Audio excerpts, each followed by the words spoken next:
to Healing in the Dark. I'm Linda Marie, and this podcast is a space for the hard conversations. Conversations we usually hide from, all about survival, healing, trauma, growth, rebuilding life when everything falls apart. This definitely isn't perfection, it's fucking honesty. And today, I'm joined by our co host, Kat, and we'll sit, talk, smoke, tell you all about where this started, who we are, and why this podcast matters. Thank you. You're welcome. After I finished recording the last episode, I found myself thinking about where all of that actually come from. Because no one wakes up one day and suddenly decides that they don't need people. No one wakes up one day and decide they're going to carry the weight of the world on their own.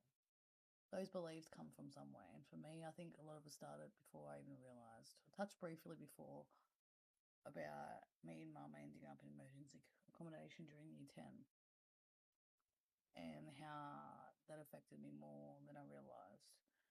At the time, I was obviously just trying to get through each day. I was a teenager.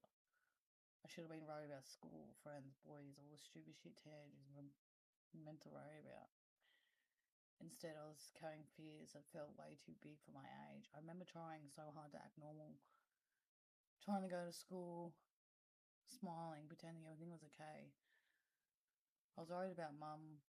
I was worried about what was going to happen next, where we were going to move, what brick was going to be thrown through the window next. I was worried about where we would end up, where things, if things would ever feel safe again. I remember one day walking to work in the rain along the highway with an umbrella. And it sounds like a small thing, but it's one of those memories that never left me. I was trying to get to work, absolutely drenched, holding onto this umbrella, hiding my face, and I remember feeling so embarrassed. Not because I was walking, not because it was raining, but because I felt like everyone driving past could somehow see how much of a mess my life was. I felt exposed, ashamed. I felt different.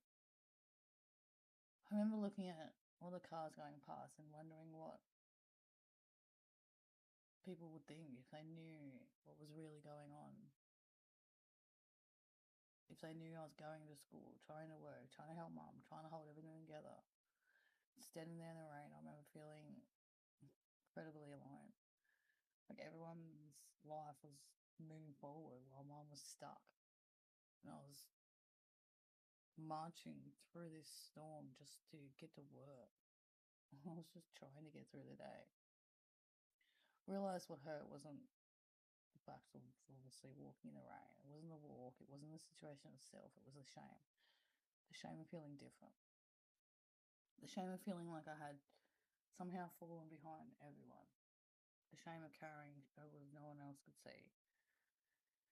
And I think that's something a lot of people who have experienced housing insecurity, poverty, trauma, or instability understand. It's not always a situation that breaks you. Sometimes it's just that feeling you have to carry alone.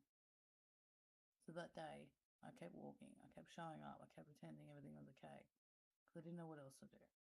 And that's where survival mode really started to become my normal. Not because I was strong or resilient, because I genuinely didn't believe I had another choice. Like,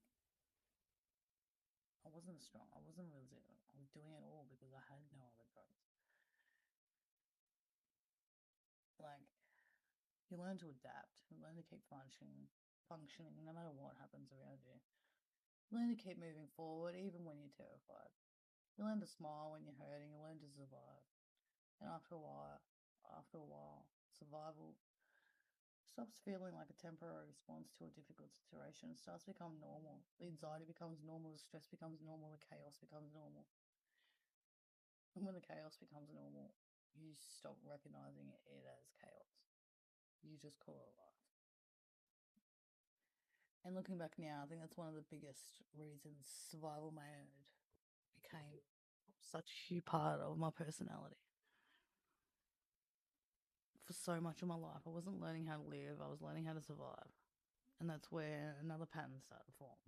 Pattern I've spent years trying to understand, the strange way chaos started feeling familiar, and the way peace felt extremely uncomfortable.